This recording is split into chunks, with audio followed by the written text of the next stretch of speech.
Hey guys, Buildzoid here, and today I want to talk about the fact that AMD has now started doing what I would consider like unlocked GPUs, by which I mean the RX 6900 XT-K, right? Because this is the BIOS for the Liquid Devil Ultimate, and it goes up to 4 gigahertz. Max core clock is 4 gigahertz. Max memory clock is 2.6 gigahertz in terms of what you can set, not what it'll actually what it'll ever actually run. Um, and the thing is like I don't really have, and you know these cards like the Liquid Devil Ultimate and the Red Devil Ultimate, these cards cost extra.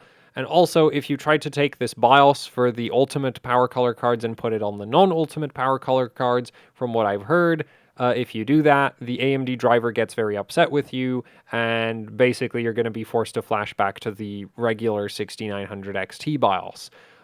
So if you ask me, that would it would make sense to it would make sense to call these cards with the 4 gigahertz core clock limit and the 2.6 gigahertz memory clock limit 6900 XT Ks, not regular 6900 XTs, because they have a different feature set and they cost more.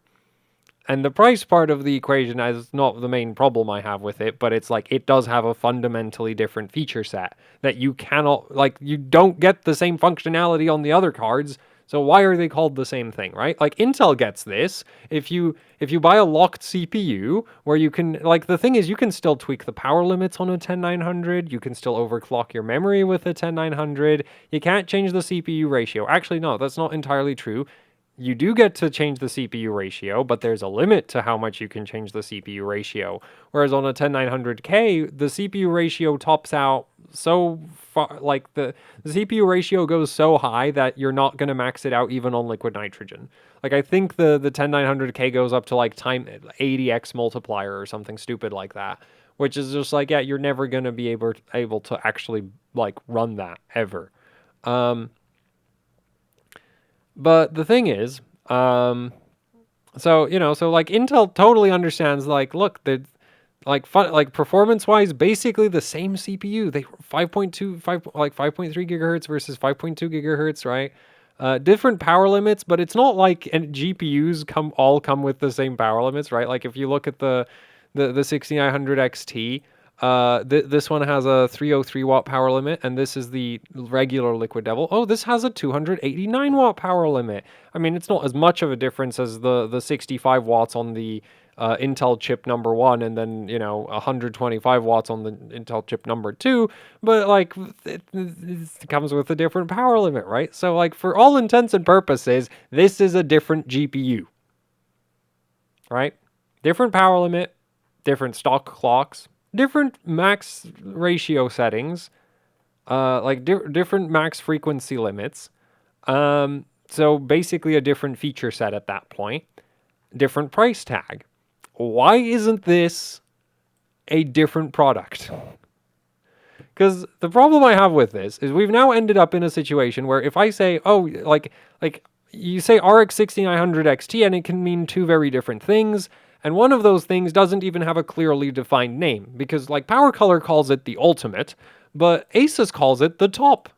6900 XT Top. And then you've got like ASRock with the 6900 XT OC, 6900 XT OC formula, which is where is it? Where is it? Oh boy, I shouldn't have included all the damn cards. There we go. Yeah, so then you've got like the OC formula from ASRock, which also even higher power limit, but also the 4 gigahertz, core clock. Yeah, so ASRock calls it an OC formula, and there's apparently also a Sapphire Toxic Extreme Edition. Yeah, so we've got like, so now it's like, okay, so there's an the 6900 XT Extreme Edition, 6900 XT Ultimate, 6900 XT OC Formula, and a 6900 XT Top. Lovely. Like, great product naming scheme there, AMD. Congratulations. I really don't know. Like, apparently they ran out of letters at the letter factory. Intel used all of the letters, right? Like, look at Intel here, using all of the letters. T, F, KF, K, HK, combinations of letters as well. I mean, admittedly, AMD's figured out how to put an R and an X together, and then also an X and a T together. But they could also just put a K at the end of it, or they could have put two X's next to each other. I don't care, but it shouldn't be the same damn product name, considering that it is like a fundamentally different feature set. Right? Like, yeah. So that's sort of the first thing I want to point out is just like, this is stupid, AMD. This should have a different name. And if you do this again in the future, it should really have a different name. Okay, because it's just annoying that now it's like, oh, I'm talking about like it's just annoying. Like, it's really dumb. You can't recall, like, you can't say RX 6900 XT without also then specifying it's like, is it the 4 gigahertz limit one or the 3 gigahertz limit one? So that's the part I'm not a fan of. That's one part I'm not a fan of with this. Then, of course, just congratulations, AMD, on making GPU overclocking even more expensive than it already was. Like, extreme overclocking on, GPU benching on, in competitive overclocking is historically considered very expensive because you always needed, like, a top-of-the-line CPU. Because it's like CPU benchmarking, except now you also have to include a GPU in the cost equation. So it's just way more expensive. And now AMD's like, okay, so not only do you want to buy a top-of-the-line GPU, you have to buy, like, the extra premium version of this top of the... And the thing is, like, we already had premium 6900 XTs, right? Like, the regular 6900 XT Liquid Devil is not a cheap card, and it's just like, okay, so now we're going to make it even more expensive. Yes, perfect. Oh, I shouldn't complain too much. I bought one of these. But I am ultimately not like, I wish it was like we didn't see this further price increase. Cause as somebody who buys computer hardware, I obviously don't like it when I have to spend extra. Okay, it's not rocket science. I would prefer to spend less money per GPU so I could buy more GPUs. And at the same time, I don't fundamentally have a problem with the whole idea of like paying extra for unlocked GPUs because I buy Intel CPUs. And if I had a problem with paying extra for unlocked parts, then or enough if I had the thing is like, yes, I'd prefer it if I didn't have to pay extra for getting a K at the end of my CPU's name. But I'll quite happily pay $50 extra to get a K at the end of the 10900, in order to get a 10900K instead of a 10900. I don't really have a problem with that. So similarly, if I could pay, like, paying extra for a 6900 XTK, and actually this isn't even like percentage-wise, the price gap between a 6900 XTK and a regular 6900 XT really isn't that big. So I don't like, this is actually better than what Intel's doing, because like this is like a 10%, this is a more than 10% price hike to get that extra letter at the end of the name. Whereas I think the difference between the 6900 XT, like the Red Devil Ultimate that I bought and the regular Red Devil was like 100 quid. And that's an 1800 quid card, so that's significantly less than 10% of a price difference. So yeah, I don't really like, so it's not that bad. So like, I'd prefer it if this wasn't a thing, but ultimately I'm okay with it.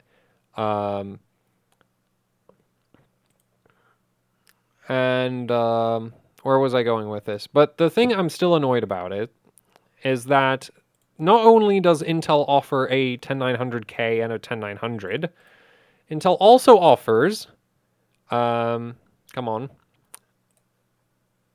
a slow website or annoying to navigate website. But no, but like if you like, all Intel also offers, and actually I wanted to use the 11th gen for this part. We have like an 11600, also offers an 11600 and an 11600K. And this is actually percentage wise, this price hike is absolutely insane if you think about it. Like this is like 25% more to get a letter at the end of the name of the CPU. But and the unlock ratio, but like there's not gonna like with MCE, there's not gonna be the stock performance difference, not gonna be much. From what I've heard, 11600Ks seem to have really garbage silicon quality. Or it's just like 11th gen being 11th gen doesn't clock as high as 10th gen does. So expectations based on how 10600Ks clock do not reflect how 11600Ks clock at all. But anyway, yeah, like Intel offers an 11600K. And on that note, where is the 6800K? Right? RX 6800K. Where is it? I want a 6800K that's worth taking. I want a RX 6800 that's worth taking on liquid nitrogen. Currently, that doesn't exist because AMD decided that you have a 2.6 gigahertz core clock limit, as well as the stock voltage is limited to just 1 volt. But it's like, guys, like they could release an RX 6800K that's like $100 more than a regular 6800 tomorrow, and I wouldn't have any problem with it. In fact, I think it would be really cool because for people like me who like to push compute, like who like to do, who like overclocking for the sake of overclocking, it would be nice to just be able to get a 6800 with the same kind of clock speed limits that you get on a 6900 XTK. And yes, I'm just going to keep calling this the 6900 XTK because, like, AMD's naming scheme is stupid. So, yeah, I'd appreciate an RX 6800K, right? Like, Intel gets it. You've got your 11600 and your 11600K. And, I mean, you know what? Maybe AMD would actually go like, okay, so actually, if it was more like the 11600K and 11600, it would be more like the 6800 being 25% more expensive or 20% more expensive than like the 6800K would be 20% more than a regular 6800. But I don't think anybody would buy the card at that point because it would be really cost ineffective. You could almost, like, I think like if GPU prices weren't currently a complete disaster, like a theoretical 6800K would cost as much as a 6800 XT. Or almost as much as a 6800 XT, at which point, like, very, very questionable purchasing decision. But in on a similar note, it's like, well, an 11600K is a pretty questionable, purchasing decision too, right? Like so this is not really a sensible use of $50 in my opinion. Under most, like, yeah, not really. Though I guess Intel does have the advantage that, it's not like you really have a better CPU that you could get for $270, at least not from Intel. And well, the 5600X is $300, so yeah, you really don't have like a good alternative CPU there. So Intel can get away with this, whereas the GPUs are kind of packed together too closely. So you wouldn't even necessarily, but then you still, like, maybe you wouldn't even need to price the 6800K that high because, like, if it was a bit below, like, if it was close to the 6800 XT price point, then I think most people who don't care about overclocking would just get a 6800 XT instead. And people who really love overclocking way too much would get the 6800K for a slightly lower price than a 6800 XT. Because the thing is like, right now, just most AMD GPUs are basically locked. As far as I'm aware, like with like AMD already tried to do this with the 5000 series, right? Like, let's not forget that. Like, with the 5000 series, AMD really wanted to restrict how much overclocking you could do, which is why I originally had all the BIOSes pulled up.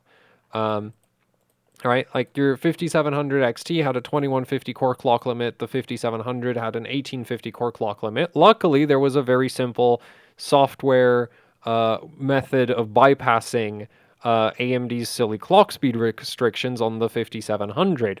But as far as I'm aware, for the RX 6800, it's the same situation as like trying to put a 6900 XT BIOS onto a 6900 XT. It doesn't work. You can't get a 6800 to go above 2.6 gigahertz, or at least, if it's possible. I've not heard about how it can be done. I've not seen any evidence of it being done. And so I'm going to assume that it's not possible because AMD finally figured out how to stop people from doing that, after they failed to stop people from doing that with the 5700. So, yeah, and so since AMD is like, like at the point of like, okay, so we are taking away overclocking capabilities. It's like I would like to pay extra to have my the overclocking capabilities restored. Thank you very much. And that's it for this video. Um, yeah. Like since AMD seems to be quite happy to be like removing overclocking functionality from their GPUs, and then reinstating it at a higher price, right? Like we have evidence that they are capable of doing this because like this exists with its 4 gigahertz core clock limit. Um, so since this exists, it's like could we have that but for like the cheaper cards too? Um, like it doesn't need to be a cost-effective product. It doesn't need to be a sensible product, but I would really, really appreciate a 6800K. Because if it like in a like before GPU prices went to hell, if the 6800K was an actual thing, I would have totally bought one. Because it's just like it makes for a great test platform for like things you would want to do to a 6900 XT but are terrified of accidentally breaking a 6900 XT with. Well, you could test all your dumb ideas on a 6800 or even a cheaper card, right? Like if they had a 6700K or a 6600K or whatever, right? Like because the main thing is you want to get a card using the same architecture or a similar ideally you'd even want something using the same chip, which I think the 6800, 6700 is, oh no, that's Navi 22. But yeah, like you'd want the cheapest Navi 21 chip possible so that there you can test like all the voltage limits and voltage behavior and that kind of thing. And then, you can scale that up to like the full size 6900 XTK and without running the risk of accidentally blowing up your much, much more expensive card. Um, Yeah, and also it's just like on say the Nvidia side, like I really enjoyed overclocking a GTX 1070, GTX 570, like like and when I say overclocking those things, I mean on liquid nitrogen, like not on ambient. Like I mean with cooling methods where having a clock speed restriction actually matters quite a lot. In fact, I think on Hardware Bot there's even like I think Galax did a competition on GTX 1060s. Oh man, Nvidia, man, I have no idea which one I want now. I think I want the 106. Yeah, thank you Nvidia for creating this mess. But yeah, there was another. Yeah, see, this is the thing. Like, we're not going to get a competition like this with AMD GPUs if AMD is going to start locking everything down because, like, I don't even know why they're locking everything down. Like in the past, this wasn't even a thing. It's a new idea that AMD came up with like the 5000 series where they were like, uh the main reason Nvidia is outselling us is because they have worse overclocking support than we do. So we gotta kill our overclocking support too. um, but anyway, so like you couldn't do a competition like this on a modern AMD GP on like this is a GTX 1060, and there's a lot of submissions with these cards on LN2 because there was just a straight up LN2 competition with them. Right? Like look at this. And I mean, yeah, that's like what, 20 people? Maybe, yeah, like it's like 20 people. Oh no, wait, more than 20. Which is actually kind of a lot. For like as far as LN2 overclocking GPUs on GPUs goes, having 20 people run a card on LN2 is kind of a lot because GPUs like especially these days the high end cards are just so damn expensive that a lot of people won't run them at all because they're too expensive to do that with. But then you occasionally get like overclocking competitions where they're focused on these mid-range mid-range cards, and you get you get an excuse to push a modern GPU that doesn't break the bank when you blow it up on liquid nitrogen, and that's really cool. Except you won't be able to do that with AMD because AMD hates like what the hell. And like I totally understand why. Like and the thing is, so I guess also what I should say is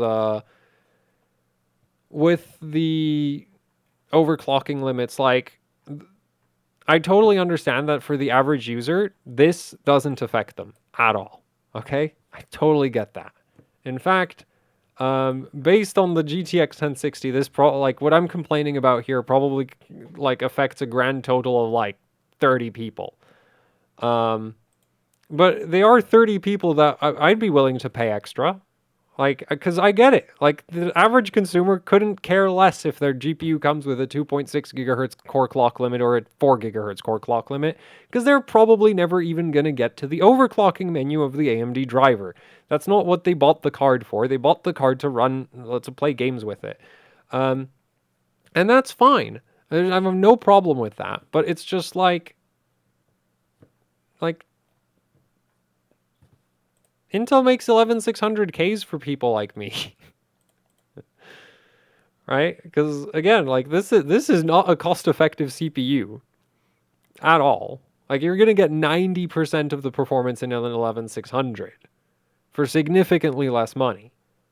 But I've honestly been very tempted. Well, actually, I wasn't tempted by the 11600K. I was tempted. Actually, no, I was until I realized that the 11600KF is even cheaper, and I was like, oh, I'm gonna get that. And then I bought a 6900 XTK instead. But yeah, like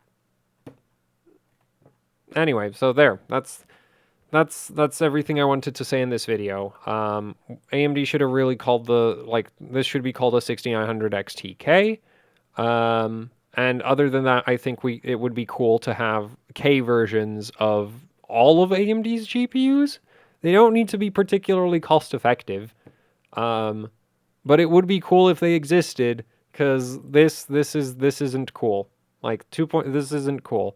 Or if AMD in the future, like, because here's the thing, AMD has so much control over their cards through the drivers that maybe in the future, like once the cards are irrelevant, or once the cards are like release an overclocking unlock for the cards or something. But I think by the time that would be like a thing worth doing, AMD will probably forget that it's that they should do that. So yeah, but anyway, so yeah, that's my thoughts on this. Because like at the end of the day, right? Like I totally understand that I'm complaining from the position of like 30 people, where it's like, yeah. So I totally understand why AMD literally couldn't care less about releasing a RX 6800K or like eventually removing the clock speed restrictions, but like, come on, guys. This didn't used to be an issue. This is a new problem that you've added to your products. But anyway, so yeah, that's it for the video. Well, this ended up way longer than I wanted it to be, but well, yeah, so this was just me whining about something that I find annoying. It was just like AMD, well, yeah, there. I guess thanks for watching. Sorry for wasting your time. Like, share, subscribe, leave any comments, questions, suggestions down in the comment section below, and if you'd like to support what I do here with actually hardcore overclocking, I have a Patreon. There's also the HOC Teespring store. It would be much appreciated if you'd check those out, because yeah, that 6900 XTK wasn't cheap. It really wasn't. If I could have bought a 6800 XTK or 6800K instead, I would have gotten that, but those don't exist. So, yeah. Thanks for watching. Goodbye.